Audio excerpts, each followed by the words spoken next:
LC는 많은 학생들이 문제를 다 풀죠. 100문항까지. 그런데 이제 RC는 학생분들이 문제를 100문항을 다 못 풀고 나오잖아요. 보통 이제 한 뭐 우리 기본반이면 한 90문제? 90문제 좀 맞나? 한 85문제 정도 풀고 나오거든요. 이게 이제 90문제에서 85문제 정도 푼다라는 게 무슨 뜻이냐면 마지막에 3중 지문을 제대로 못 푼다라는 거예요. 시간 관계상 보통 그럴 거란 말이에요. 그렇죠? 그래서 여러분들 저랑 이제 공부할 때 가장 중요한 점은 시간 관리라고 보시면 되겠습니다. 뭐선 관리라고요? 시간 관리. 시간 관리를 굉장히 잘 하셔야 돼요. 실제 시험장 가서도 그래요. 그래서 제가 수업 시간에 문제를 풀 때도 계속 쪼을 거예요. 몇 초 남았어요? 몇 초 남았어요? 계속 쪼을 거예요.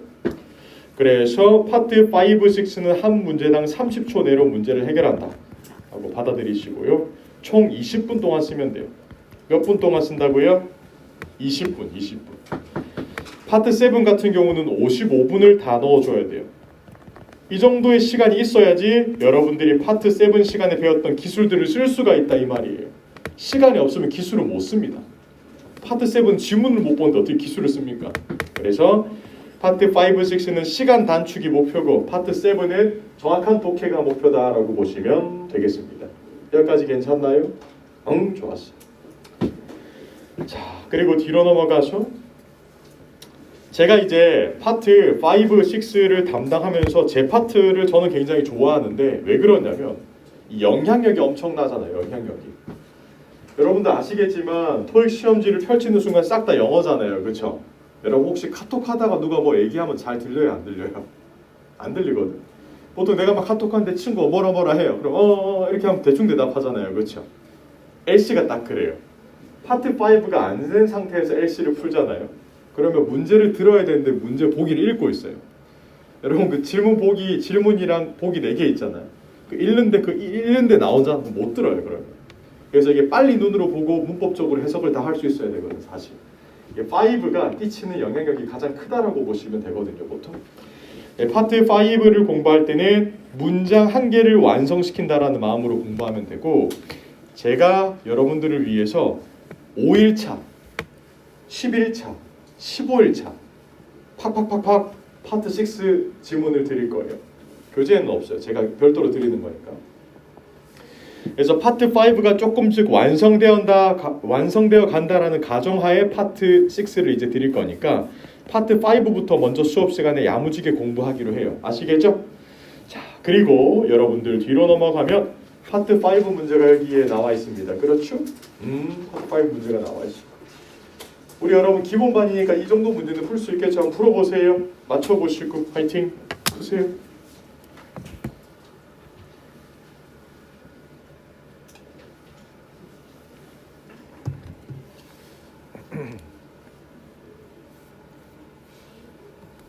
가볍다 쉽다 거기까지.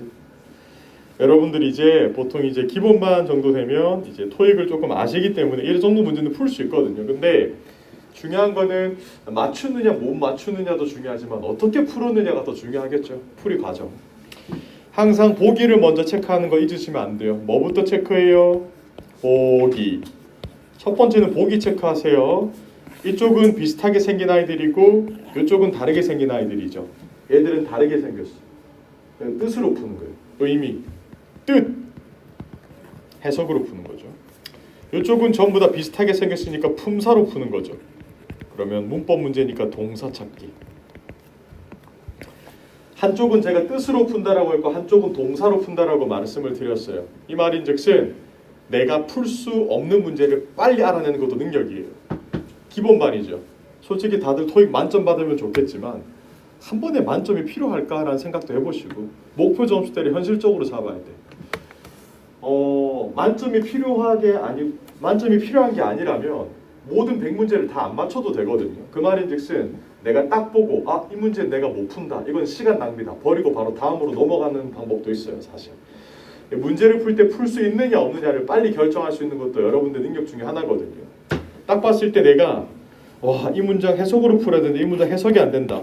그러면 그냥 느낌 좋은 걸로 한 개 찍고 다음 문제를 푸는 게 훨씬 나아요. 사실. 이 문제를 풀어야 될 때 동사를 찾아야 되는데 동사를 못 찾는다. 그럼 이 문제도 느낌 좋은 걸로 한 개 찍고 다음 거 푸는 게 낫습니다. 그냥. 이게 한 번에 안 풀리는 문제는 그냥 무조건 안 풀리거든요. 그래서 제가 30초라는 시간 제약을 주잖아요. 30초 내로 못 푸는 문제는 버리고 다음으로 넘어가세요. 그 문제는 3분을 넣어도 못 풀어요. 나중에 별표 치고 나중에 시험 끝나기 전에 봐야지 시험 끝나기 전에 볼 시간 없어요. 마킹이라도 여러분들이 제대로 빨리 해야 되기 때문에 남으면 봐야지. 아니 없어요. 한번 체크하면 그냥 잊고 다음으로 넘어가세요. 어차피 토익 시험은 여러분들 시간과의 싸움이기 때문에 30초, 한 문제당 30초, 그 이상 넘어가면 버리고 다음 걸로 가세요. 오케이? 오케이. 파트 6 아주 재밌죠. 파트 6 같은 경우는 여기서 문장 넣기 문제가 나오는데 이 파트 6가 여러분들을 보통 시간을 엄청 많이 갉아먹을 거예요. 보통 이제 데이 5에 저랑 한번 해볼 건데 파트 6가 시간을 엄청 많이 잡아먹는데 일단은 5부터 먼저 하고 6 할 거니까 일단 오늘은 걱정 안 해도 돼요. 7은 우리 동혁쌤이랑 열심히 공부하고 계시니까. 근데 여러분들 이걸 아셔야 돼요. 공부할 때 파트 7 공부할 때 파트 7이 왜 이렇게 어렵지? 라는 생각이 들면 그거는 파트 7이 잘못된 게 아니라 파트 5가 잘못된 거예요. 이 파트 7을 할 때 보통 우리 선생님들께서 대부분 로직적으로 접근을 많이 하실 거예요. 그 말은 즉 학생분들이 이게 해석이 된다라고 가정하고 나갈 거라 이 말이에요. 그러니까 즉 이게 해석이 되는 거는 기본 소양이에요. 파트 7을 풀려면 문장 구조를 알아야 된다는 거죠. 해석이 되는데 왜 이 답이 나오는지 로직적으로 설명해 주는 게 이제 파트 7을 공부하는 방법이고, 파트 7이 지금 너무 어렵고 따분하고 이해가 안 되는 이유는 파트 7의 잘못이 아니라 파트 5가 아직 조금 부족해서 그런 거다. 그러니까 5, 6, 7 차차 같이 채워나가면 된다. 기억을 하시면 되고 5를 열심히 하면 7도 재밌어질 거예요. 계속 공부를 하다 보면.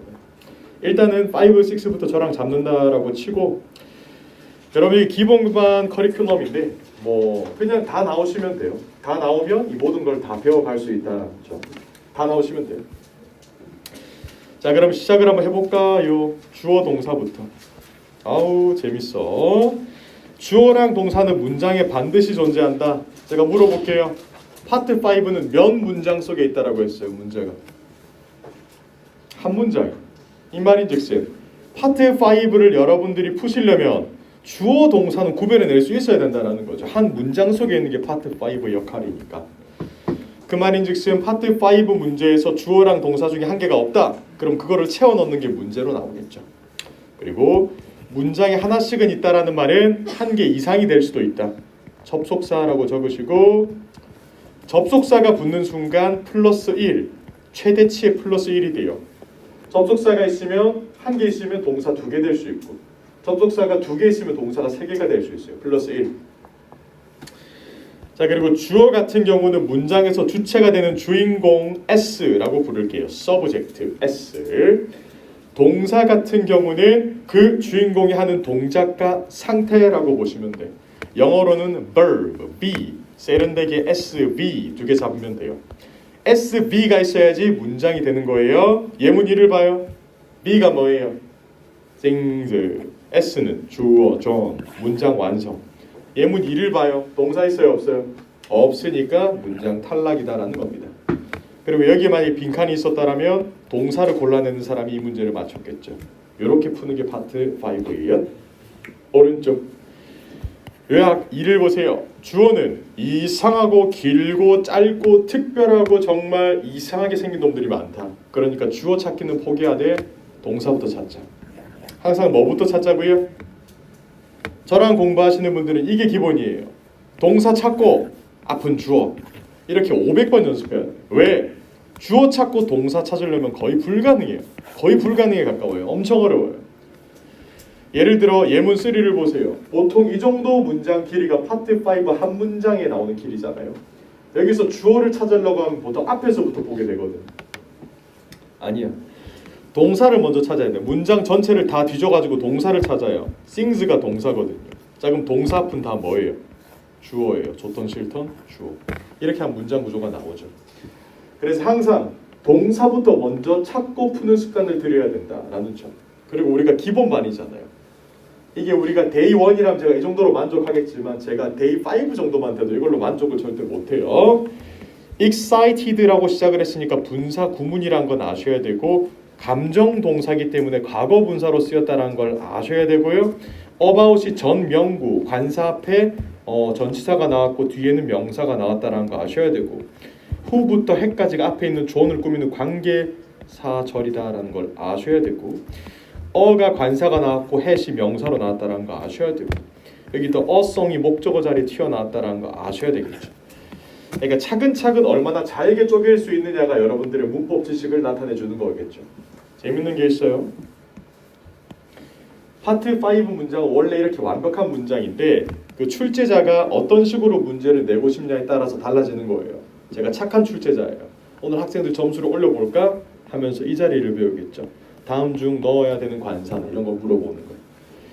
제가 만약에 단어 문제를 내고 싶어요. 그럼 콘서트 대신에 자 다음 중 여기 가장 적합한 건 뭘까요? 하면서 막 내는 거예요. 안 되겠다. 제가 이제 좀 기분이 안 좋은 출제자예요. 야 오늘 분사 문제 들어간다. 학생들 점수 내리자. 그럼 여기 이제 분사를 물어보는 거예요. 그러니까 파트 5의 메커니즘은 원래는 완벽했던 문장들이다라는 거예요. 그 문장을 완벽하게 만드는 게 여러분들의 몫이겠죠. 아시겠죠? 재밌겠죠? 그렇게 하시면 돼요. 뒤로 1, 2, 3, 4, 5, 6 완벽한 문장에 동그라미 치세요. 화이팅!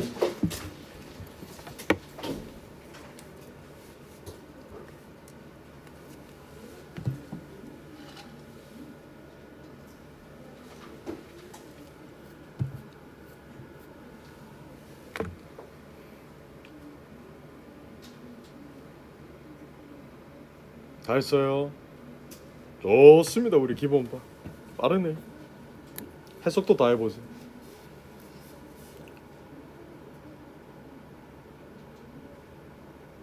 좋습니다. 다들 낯익은 얼굴들이 많네. 자, 1번 문장 성립 합니까 안 합니까? 안 하죠. 뭐가 없어요? 동사. 그래서 야 여기 동사 뭐 넣을래? 하고 물어보면 바로 수태시를 따져가지고 넣어야죠. 단수, 복수, 능동태, 수동태, 시제. 2번 보도록 할까요? 동사 어디 있어요? is, 주어는요? 디렉터, 합격. 3번 동사 어디 있어요? 여기서 갈라지죠. 제가 이제 단어는 여러분들이 집에서 배우는 거라고 제가 항상 강조하는데 제가 아무리 좋은 스킬을 알려줘도 단어를 모르면 문제는 못 풀어요. rose가 동사, rise의 과거형이라는 걸 알아야지 앞쪽이 주어라는 걸 알 수 있죠. 이게 문장이 성립이 된다는 걸 알려면 rose가 동사라는 걸 알아야 되겠죠. 단어 4번 보도록 할까요? please로 시작했어요. please가 주어예요. 혼나요. 여러분 이거는 부사예요. 그러면 주어가 없는 문장이니까 이 문장은 탈락인가요? 아니죠. 동사로 시작하는 문장이라는 거예요. 동사로 시작하는 문장도 있습니다. 무슨 문일까요? 그렇죠. 명령문이다라는 겁니다. 명령문은 주어 생략하고 동사 원형으로 시작합니다. 머리 없는 문장이라고 부르고 보통 토익 시험에 파트 5 30문제 중에서 한 문제 정도는 머리 없는 문장이 나오게 되어 있어요. 오케이? 5번 갑시다. 동사 있어요 없어요? 없어요. 6번 동사 있어요? 뭔데요? is예요. 근데 is able to 조동사라고 잡는데 be able to? 그럼 동사가 뭐예요? 프로젝트가 동사예요? 네, 프로젝트가 동사예요. 고개 흔드는 거 봤어. 괜찮아. 프로젝트를 보통 명사라고도 알고 계신데 명사도 맞지만 이 친구는 동사로 쓰였고 실제 시험장에 나와서 이게 논란 문제가 됐었죠. 야, 프로젝트가 뭐야? 동사야? 응, 동사야. 동사예요. 계획하다, 예측하다. 신기하죠? 여러분 진짜 위험한 단어는 모르는 단어보다는 대충 아는 단어예요. 정말 위험하거든요. 한번 볼까요? 나만 신났나? 제가 갑자기 커피를 너무 많이 마셔서 좀 신이 나네. attend 같은 경우는 동사로서 무슨 뜻이에요? 참석하다라는 건 여기 to가 붙으면 무슨 뜻이에요? 어디 참석하다 혼나요? 다루다라는 거예요. 다루다. 여러분들 이게 보통 기본반 보통 학생분들의 약간의 특징이 어떤 거냐면 단어를 내가 필요한 만큼 알고 있다라고 착각을 굉장히 많이 해요. 그 정도 단어를 안 돼. 더 알아야 돼. 단어를 꼼꼼하게 알아야 되는데 이 단어는 여러분들 이런 것들이 이제 기본반용 단어라고 해서 또 있는데 중요한 거는 여러분들 부교재 가장 뒤쪽 편을 넘겨보면 토익 해킹 단어라고 제가 따로 만들어 둔 것도 있죠. 뭐 이렇게 저랑 인문반 공부하셨던 분들은 뭐 이거 한번 해보셨을 거예요. 이런 단어들이 있거든요. 가장 부교재 뒤를 보면 그럼 여기에서 여러분들이 품사와 뜻을 이렇게 쭉쭉 찾아주시는 거죠. 인문반 열심히 하셨던 분들은 요거 사전 없이 쭉 다 채워 넣을 수 있을 거예요. 채워 넣을 수 있어야 되고 토익에 자주 나오는 단어들이니까 요거를 매일매일 품사와 뜻을 여러분들이 찾아오시면 되고 품사와 뜻을 찾고 해석까지 해오시는 게 매일매일의 숙제예요. 요걸 하셨는지 안 하셨는지 스터디 때도 매일매일 확인을 같이 해주면 참 좋겠죠. 요거 단어 배워주시는 거 잊지 마시고. 그리고 기본반 여기서 제가 넥스트 레벨로 올라가요. 우리 인문은 그냥 이거 단어 외워오세요라고 말하고 끝냈지만 기본반은 제가 수업 끝나기 10분 전에 매일매일 단어 시험을 봐요. 와우 재밌겠다 맞죠? 이게 단어 시험을 매일매일 봐야 되는 이유가 뭐냐면 파트 5는 총 30문제잖아요. 몇 문제예요? 30문제 중에 문법 문제가 20개고요. 보통 단어 문제가 10개란 말이에요. 이 정도가 이제 환상의 비율, 이 정도가 이제 거의 환상의 비율인데 한 번씩 얘들이 선을 넘으면 14개씩 내요 단어 문제를. 그럼 재밌는 거 있지 않아요? 여러분 토익 쳐보면 주변에 물어보면 오늘 토익 쉬웠어? 어려웠어? 막 물어보거든요. 근데 그게 의미가 없는 게 내가 만약에 단어를 엄청 잘해요. 오늘 단어 문제가 많이 나왔어요. 와 오늘 개꿀. 오늘 단어 시험 완전 개꿀. 오늘 뭐 개물 토익 막 이렇게 해요 애들이. 자기가 단어 잘하니까. 아니야. 그냥 그거는 본인이 잘하는 게 많이 나왔던 것뿐이에요. 뭐 문법을 잘하는 사람들은 문법 문제가 뭐 25개가 나왔어 만약에 그러면 와 오늘 완전 시험 물이다 물. 막 싸우거든요. 싸울 필요가 없어. 각자 잘하는 분야가 다른 거니까 그냥. 중요한 것은 이 단어는 10개는 나올 거예요. 무조건 10개는 나오게 되어 있어요. 그래서 여러분들이 단어도 제가 이제 수업 끝나기 10분 전에 이제 항상 단어 시험을 볼 거니까 굉장히 재밌을 거예요. 살면서 처음 본 단어도 있을 거예요. 재밌을 거예요. 이 단계별로 올라간다라고 보면 돼요. 제일 처음에 가장 쉬운 단어는 해커스 노랭이 단어장 있죠. 그 기본이에요. 보통 토익 만점 받는 친구는 그거 한 40회도 돌려요. 계속 보는 거예요 단어. 그 다음에 이제 토익 해킹 단어. 제가 이제 부교재 가장 뒤에 있는 거. 토익 해킹 단어. 요것도 이제 공부. 이게 1단계고 이게 2단계. 3단계 단어가 나중에 볼 거예요. 퀴즈. 재밌을 거예요. 요거. 요 순서대로 단어 외우면 하루에 100개 정도 단어를 만나게 될 거예요. 재밌을 겁니다. 자, 일단 단어 설명 거기까지. 자, 그 다음에 이제 주어 자리 오는 것들에 대한 설명 한번 해보도록 하겠습니다. 밑줄 쭉. 주어 자리 쓸 수 있는 품사들이네요. 좀 거리감이 느껴지지 않나? 명사, 명사절, 대명사, 동명사, 투부정사. 아우 거리감 느껴져. 이 거리감을 조금 좁혀드릴까요? 이 친구들을 외울 수 있는 방법이 있어요. 순식간에 외울 수 있어요. 여러분들이 가장 좋아하는 음식은 두부가 될 거예요. 뭐가 된다고요? 나랑 공부한 친구들 알죠? 가장 좋아하는 음식은 뭐라고요? 네, 두부예요. 두부. 손잡고. 자, 절대 명동 두부예요. 뭐라고요? 절대 명동 두부야. 제가 만든 캐릭터예요. 쓰시면 돼요. 누가 게임 아이디로 만들었더라. 절대 명동 두부. 절대 명동 가서 두부 좀 사오세요. 이것만 기억하면 끝나. 명사절. 무슨 절? 명사절. 이거는 대명사. 이거는 명사. 동명사. 두부정사. 끝. 됐죠? 쉽죠? 주어 자리 들어오는 품사를 누가 물어보면 절대 명동 두부라고 기억하시면 돼요. 뭐라고 기억해요? 안 까먹겠지. 자, 그럼 그 아이들이 뭔지 슬쩍 볼게요. 슬쩍. 왜? 나중에 50분씩 배울 거니까. 일단 오늘은 슬쩍만 봅시다. 명사. 정확하게 이틀 뒤에 50분 동안 배울 건데 명사는 모든 것들의 이름이라고 기억하세요. 모든 것들의 뭐라고요? 제가 들고 있는 거 이거 뭐라고 불러요? 볼펜, 애플 펜슬. 이 이름이 있죠. 그럼 얘도 주어가 돼요. Apple pencil helps me a lot. 나를 많이 도와준다 이런 거. 그 다음에 이 명사 대신에 대명사가 있는데 명사 대신 쓰는 거예요. 대신 명사라고 불러요. 무슨 명사라고요? 대신 명사. 뭐 대신 명사는 보통 언제 쓰냐면 이게 애플 펜슬인데 애플 펜슬이라고 안 하고 이거, 요거, 제 거, 여러분 거 이렇게 부르는 게 대명사예요. 동명사 같은 경우는 동사에다가 ing가 붙어 있어가지고 둥글둥글하게 생겼어요. 어우 이상하게 생겼어요. 투부정사 같은 경우는 동사에 to가 붙었어요. 아우 이상하게 생겼어. 명사절 같은 경우는 주어 자리에 겁나 긴 명사가 들어왔다라고 받아들이면 돼요. 아우 길어. 우리가 오늘 내려야 되는 결론은 단 한 가지. 주어는 이상하게 생겼다. 그럼 뭐부터 찾자? 동사부터 찾자. 이게 오늘의 결론. 짝짝짝. 끝. 자, 그리고 여기서 받고 더블로 더 들어가요. 우리 기본반이잖아. 가주어. 토익에서 대표적으로 가장 자주 나오는 가주어, it이 있어요. 그럼 가주어를 왜 쓰느냐?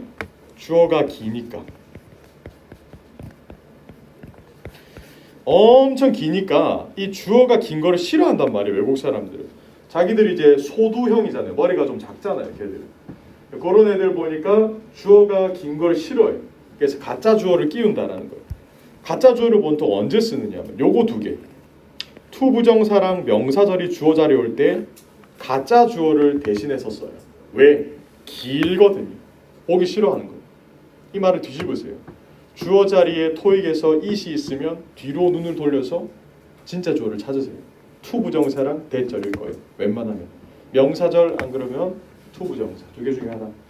가주어를 발견하면 진주어를 눈으로 찾으세요. 특히 제가 자신 있게 말할 수 있는 것은 파트 5에서 나오는 주어 자리에 있는 it은 80% 이상이 가주어예요. 쌤 10%는 뭐예요? 10%는 보통 날씨주어.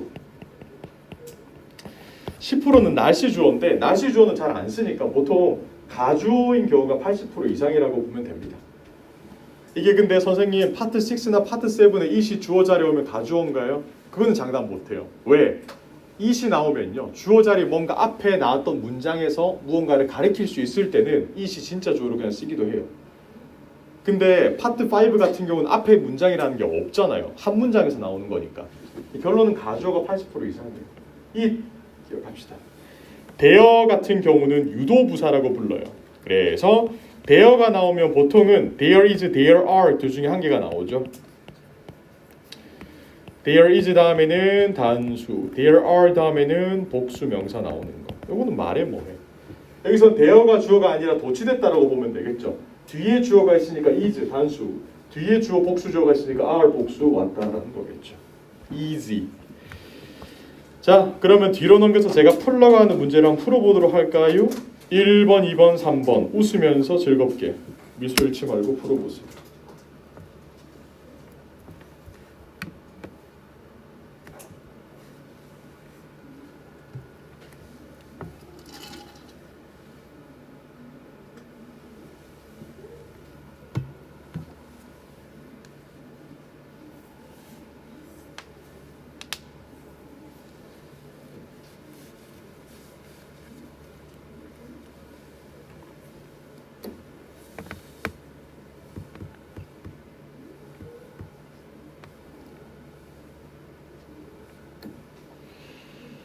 자, 참고로 지금 풀고 계시는 문제는 1단계 문제입니다. 제가 왜 1단계라고 적어놨죠? 1단계라는 것은 보통 600에서 700점대 갈 때 필요한 문제들이다라는 거예요.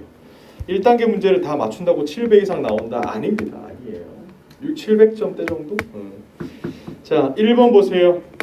보기 중에 동사부터 찾아야죠. 동사가 뭐예요? 비긴즈입니다. 동사 앞쪽은 무엇입니까? 주어 자리. 주어 자리로 쓰는 거 다 말하세요. 절대 명동두. 정답은 앞에 거 뒤에 거예요. 뒤에 거. legislation이 정답이 되는 겁니다. 됐죠? 이렇게 풀면 되고. 2번 같은 경우는 is가 동사예요. 그렇죠? is 앞쪽은 싹 다 뭐예요? 주어예요. 주어 자리로 쓰는 거 뭐예요? 절대명 동두구. 그러면 동명사가 정답 이렇게 찍어도 되는데 토익에서 문제 푸는 방법은 두 가지가 있잖아요. 전공법이랑 속어법이 있죠. 1번 바로 정답으로 가는 거. 2번 바로 속어해버리는 거. 둘 중에 뭐를 잘해야 할까요? 뭘 고민합니까? 둘 다 잘해야지. 아시겠죠? 둘 다 잘해야지. 왜냐면 A, B, C, D잖아요. 사지선다. 그래서 딱 문제를 만났을 때 내가 A, B는 말도 안 된다. 속어법으로 접근하고 C랑 D 중에서 뭐가 정답이지라고 고민하는 게 시간이 훨씬 적게 들겠죠. 여러분들이 A, B, C, D 4개를 놓고 고민을 하고 찍는 것보다 A, B, C, D 4개 놓고 고민해서 찍으면 점수 확률이 낮잖아. 25%밖에 안 되잖아. 근데 2개를 날려버리면 50% 확률로 올라가잖아요. 점수 자체가. 그러니까 일단 속어법으로. 내가 못 푸는 문제가 나와도 모르겠다. 속어법으로 일단 지울 건 지우자. 그 나머지를 찍자. 이런 거 접근을 해주시면 돼요. 끝. 자, 그럼 여러분들 난이도를 조금 올려서 동사 찾기 한번 가볼게요. 동사 자리에 들어올 수 있는 거 일반 동사, 비동사, 조동사. 근데 조동사는 서포터죠. 서포터. 유미. 뭐 게임으로 치면 유미 느낌. 서포터.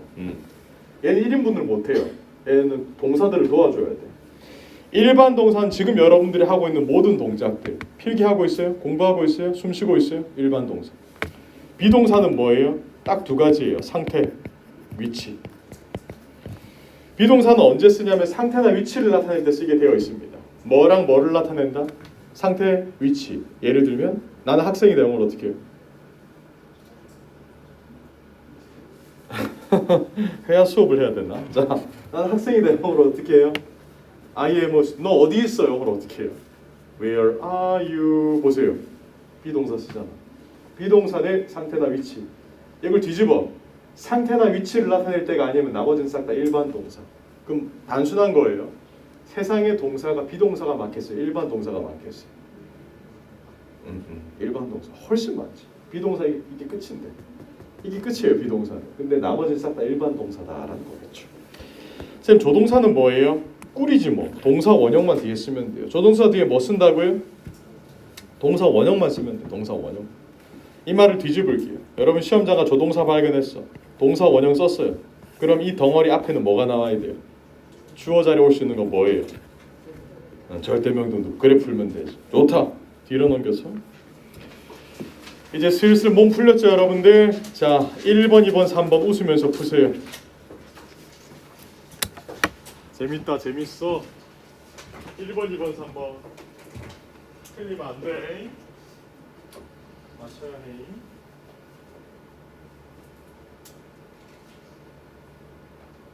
미리 풀었어요.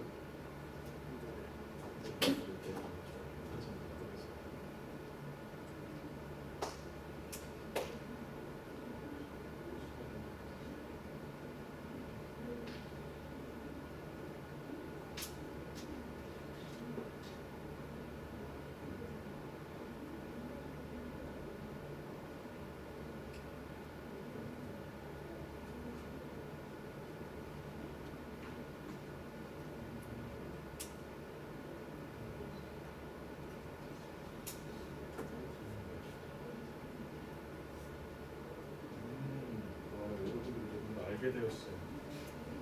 자, 여러분 잘 들어요. 토익 시험이 40년 됐거든요. 82년도에 태어났으니까. 진짜 무서운 이유 중에 하나가 뭐냐면 뭘 틀렸는지 얘기를 안 해줘요. 지금 본인이 선택한 정답 맞았는지 틀렸는지 지금 모르죠. 이 상태로 시험장에서 나와야 돼요. 찝찝하거든. 나는 맞춘 것 같은데 왜 점수가 안 나올까? 틀렸으니까. 여러분들 A 1번을 보세요. 너무 강하게 얘기했다.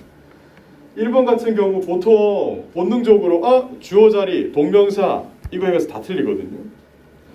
이렇게 풀면 안 돼요 절대. 이 1번의 정답은 register 이게 정답이에요. 왜? register가 없다라면 뒤에 동사가 없거든요. 문장에. 지금 이 뒤에 문장은 동사가 없는 문장이에요. 즉 주어 없이 동사로 바로 시작하는 명령문이 나와야 돼요. 지금 등록하세요. to 하기 위해서, 받기 위해서, 데일리 업데이트를 배송받기 위해서 당신의 인박스로. 끝. 이게 명령문이었습니다. 2번 같은 경우는 동사가 있네요. 어디 있어요? is, becoming까지. 그럼 앞쪽에 있는 건 싹 다 주어 자리에 올 수 있는 거는 뭐예요? 절대명, 동두, 동명사. 이렇게 푼다라는 거예요. 요 정도는 여러분들이 풀었을 때 1번, 2번, 3번 정도는 다 맞췄어야지 700 이상은 안전하게 가요. 안전하게. 이 정도 맞춰야 돼요. 이게 이제 2단계. 제가 수업 시간에 안 풀어드린 문제는 집에 가셔가지고 반별 게시판에 밀착 해설지를 확인하시면 돼요. 밀착 해설지라고 제가 올려놨거든요. 요거를 이제 매일매일 확인하시면 재밌을 거예요. 아주. 내가 맞췄다 생각했는데 틀리는 문제가 굉장히 많거든요. 요거 이제 쭉 풀어보시면 되고. 자 그럼 정리 한번 하겠습니다. 뒤로 넘기시고. 요게 이제 제가 부그제 기본반 부그제를 새로 만들었을 때 가장 신경 쓴 부분이 이거예요. 이게 어떤 거냐면 학생분들이 적어도 오늘 수업 시간에 이 정도는 머릿속에 반드시 들어갔으면 좋겠다라고 생각되는 개념들을 넣었어요. 공부가 끝나고 저랑 수업이 끝날 때 이 정도는 머릿속에 들어가야 돼요. 첫 번째, 문장에 주어 동사는 한 개씩 있는 게 맞아요. 몇 개씩 있어야 돼요? 한 개씩 있는 게 맞는데 접속사가 나오는 순간 한 개 이상이 될 수도 있다. 그래서 우린 접속사를 배워야 한다라는 거예요. 저랑 이제 접속사를 배우겠죠. 두 번째, 명사를 배우면 주어 찾기가 훨씬 수월해진다. 자, 생각해 볼게요. 주어 자리에 올 수 있는 것은 절대 명동 두부인데 왜 하필 명사냐? 명사가 주어인 문장이 대부분이라서 그래요. 대부분 명사가 주어예요. 대부분 영어라는 언어의 특징상. 그래서 명사를 배우고 나면 주어 찾기가 훨씬 쉬워지겠죠. 그리고 동사를 찾는 게 문제가 아니라 찾고 나서 이 법칙을 잘 써야 돼요. 수태시를 기억해야 돼요. 뭐를 기억한다고요? 수태시. 단수, 복수, 능동태, 수동태, 시제를 잘 골라낼 수 있어야 되고 it과 there에 속으면 안 돼요. it과 there가 나오면 뒤에 진짜 주어가 어딘가에 숨어 있을 겁니다. 그리고 머리 없는 문장. 명령문은 동사로 바로 시작 가능하다라는 점 기억하시고 문법은 공부하실 때 작은 것에서 큰 것으로 나오는 게 아니라 큰 그림을 보고 작은 거를 채워 넣어야 돼요. 그러니까 공부할 때 이렇게 모래성을 쌓아 올리는 느낌이 아니라 내가 다 맞춘 퍼즐을 들고 있어요. 근데 이게 빠졌네. 요거 넣어야지. 이거 공부해 볼까? 공부했어. 퍼즐을 채워 넣는 거예요. 모든 문법 공부가 끝났을 때 여러분들 머릿속에 남아야 되는 건 이거예요. sv.com입니다. 뭐라고요? 이게 문법의 자리예요. 문장의 자리. 자리 싸움이에요. 자리 싸움.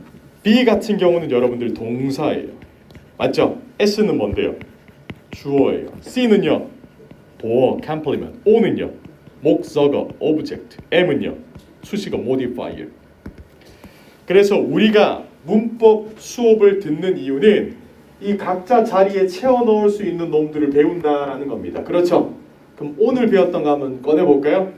주어 자리에 들어갈 수 있는 것, 주어의 아니 동사 자리에 들어갈 수 있는 것, 동사의 특징 딱 봤을 때 무슨 동사가 있어요? 첫 번째 일반 동사, 두 번째 비동사, 세 번째 조동사. 이건 서포트 해준다라고 했죠. 이렇게 동사들을 찾아냈으면 이제 주어 자리에 넣을 거를 찾아야 되겠다. 주어 자리에 들어갈 수 있는 거 다 말해주세요. 그거지. 절대 명동 두부. 오늘 집에 가서 안 까먹겠죠? 절대 명동 가서 두부 사 먹어야 해.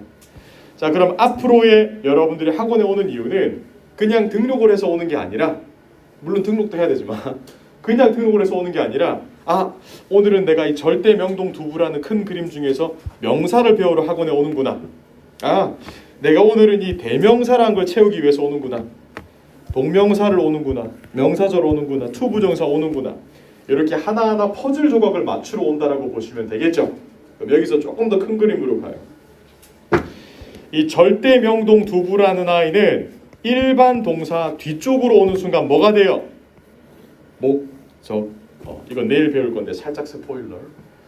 목적어 자리에 들어올 수 있는 걸 누가 물어보면 절대 명동 두부라고 답변하시면 돼요. 목적어 자리 뭐가 들어온다고요? 절대 명동 두부. 즉 얘들이 이제 품사라는 아이들인데 품사는 오는 자리에 따라서 역할이 달라진다는 거예요. 예를 들어 제가 지금은 선생님이죠. 저도 다른 학원에 가면 학생이 되는 거잖아요. 맞죠? 오는 자리에 따라 달라진다는 거예요. 제가 여러분 옆에 앉으면 저도 그냥 학생이에요. 무슨 말인지 알겠죠? 물론 나이는 많지만 학생이 될 수도 있잖아. 나도. 자, 그 다음에 여러분들 절대 명동 두부가 비동사 뒤에 나오는 순간 보호가 된다는 겁니다. 이게 주인을 잘 타고 다니는 거예요. 일반 동사 만나 일반 동사 뒤에 온 목적어, 비동사 만나 비동사 뒤에 온 보호가 되는 거예요. 재밌다, 재밌어, 맞죠? 그러니까 이렇게 이제 여러분들이 전체적인 큰 그림을 저랑 그려 나간다라고 보시면 문법 공부할 때 그냥 지치지 않고 끝까지 갈 수가 있어요. 어떤 느낌인 줄 아시겠죠? 그리고 사지선다이기 때문에 속어법을 쓰려면 내가 명사 문제가 정답인 거를 골라내려고 해도 동명사를 잘 알아야지 명사를 더 잘 고를 수 있거든요. 어차피 사지선다를 극복하기 위해서는 문법 공부를 크게 하셔야 돼요. 아시겠죠? 자, 그럼 여러분들 깔끔하게 문제 한 2개 정도만 더 풀어볼까요? 1번, 2번 화이팅. 3단계 문제예요. 한 800점대까지 넘어가는 문제라고 보면 되겠죠. 문제 좀 까다롭거든요. 조심하세요.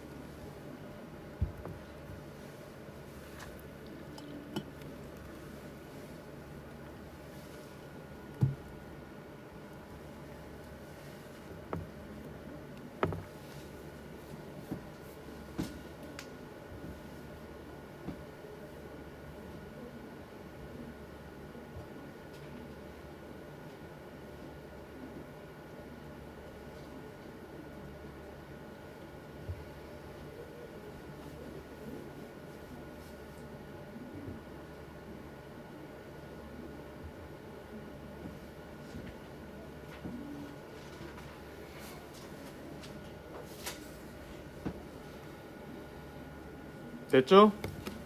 1번 같은 경우 정답이 뭘까요? 자, 여기 쭉 보니까 지금 and 전까지 문장을 봤을 때 동사가 있을까요? 없을까요? 엄서. 그러면 이쪽에 동사를 찾아주면 되겠다. 주어 없이 시작하는 문장이 있네. 무슨 문이에요? 명령문. 그럼 정답은요? C.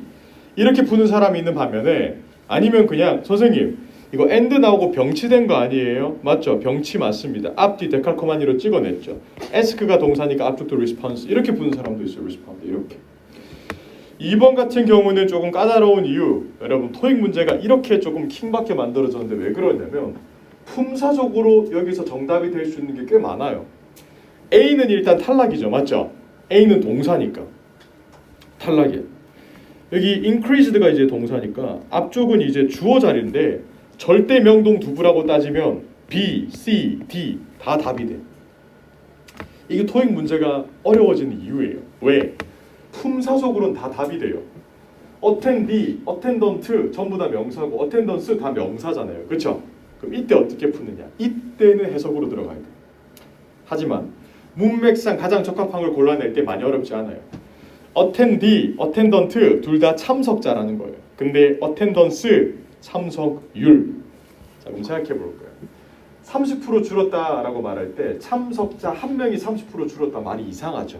그럼 정답은 D다라고 바로 찍어낼 수 있어야 되고 이렇게 푸는 사람이 있는 반면에 안 그러면 선생님 이거 가사명사니까 앞에 관사 썼어야 되는 거 아니에요? 이렇게 푸는 사람도 있어요. 그러니까 여러분들이 지식이 많고 융합이 잘 될수록 문제 풀기가 더 수월해지겠죠. 끝! 이렇게 풀면 되겠습니다. 아시겠죠? 레벨 1, 2, 3 문제를 다 풀어보시는 거 잊지 마시고 그럼 지금부터 여러분들이 가장 좋아하는 단어 퀴즈를 한번 보도록 하겠습니다. 15페이지 펼치고 토익에서 까다롭기로 소문난 단어들을 모았습니다. 집중해서 한번 풀어보도록 하시고 제가 3분 정도 줄게요. 화이팅! 화이팅!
단어가 엄청 어렵죠, 그렇죠?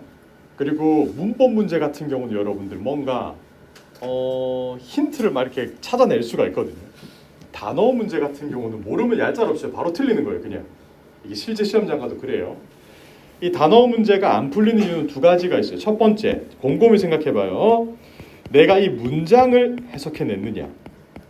그게 일단 가장 중요한 거. 두 번째는 내가 단어의 뜻을 아느냐. 보기 단어의 뜻을 아느냐. 둘 중에 어디에서 막혔는지 알아야 돼요.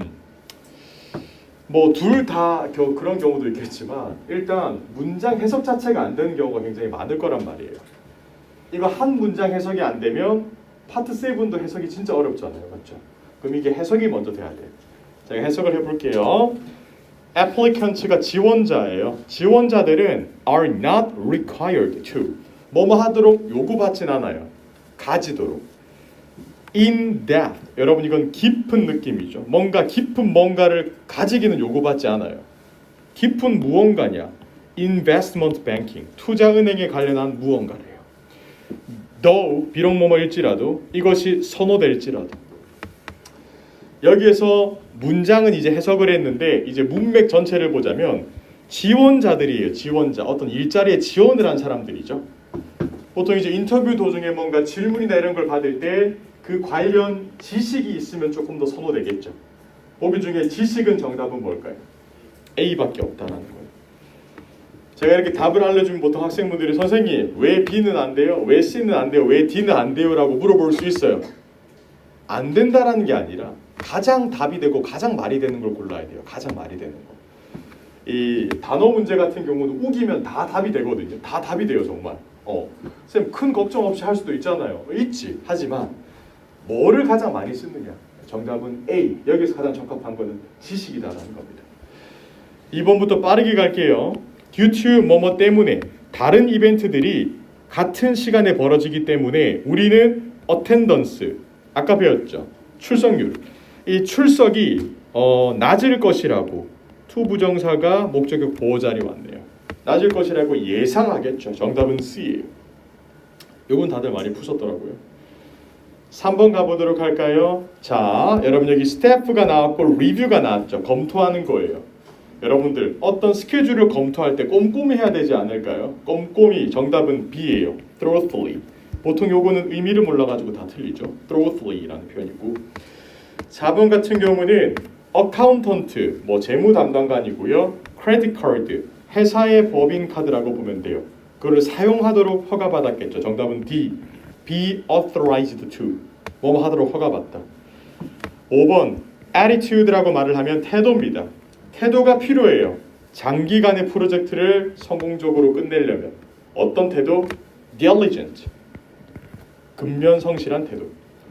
6번 같은 경우 during 뭐뭐 하는 동안에 뭐 하는 동안에 질문을 받았냐? 인터뷰하는 동안 질문 받았다. 정답은 E. 이렇게 푸는 거예요. 놀랍게도 지금 저랑 풀고 있는 이 단어 관련 문제들은 여러분들 교재 가장 뒤쪽 편에 단어 파트를 공부할 때 있습니다. 지금 당장 복습할 필요는 없지만 이렇게 저랑 한번 풀어보시고 시험장 가기 3일 전부터 해커스 주교재 가장 뒤에 있는 단어 그걸 보시면 돼요. 해커스 700 주교재 있죠. 거기 가장 뒤에 보면 단어 문제만 쫙 모아뒀어요. 그거는 보통 시험장 가기 3일 전에부터 쭉 풀어야지 단기 기억이 되거든요.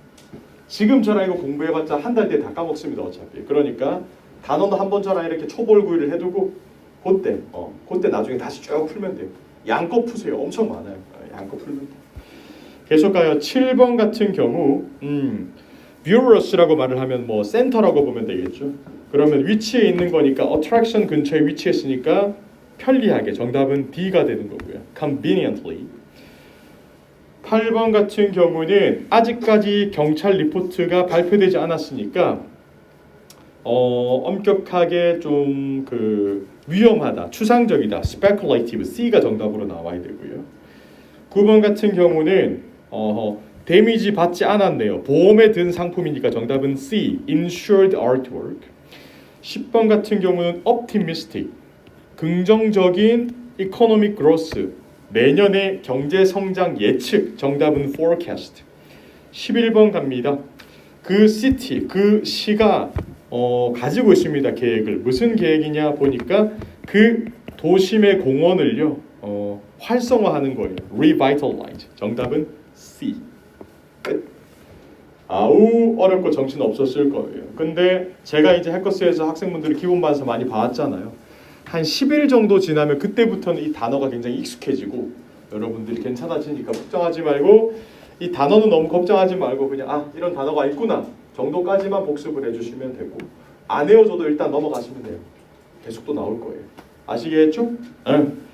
자 그래서 오늘도 여러분들 공부하느라 고생하셨고 까먹지 마시고 부교재 레벨 1, 2, 3 있고 주교재 있고 홈워크까지 있으니까 복습으로 꼭꼭꼭 다 외우시고 저랑 이제 입문반부터 홈워크를 다 풀어보신 분들은 단어 암기 위주로 많이 넘어오셔야 되고 저랑 기본반부터 처음 공부하시는 분들은 요 홈워크도 잘 잡으셔야 돼요. 방벽 게시판 올려놨습니다. 입문반 저랑 수업 들으셨던 분들은 단어 위주로 잡으세요. 플리즈. 아시겠죠? 오케이. 고생하셨고 저랑 내일 또 뵙도록 할게요. 모두 고생하셨습니다. 안녕. 고생하셨어요. 네, 고생하셨어요.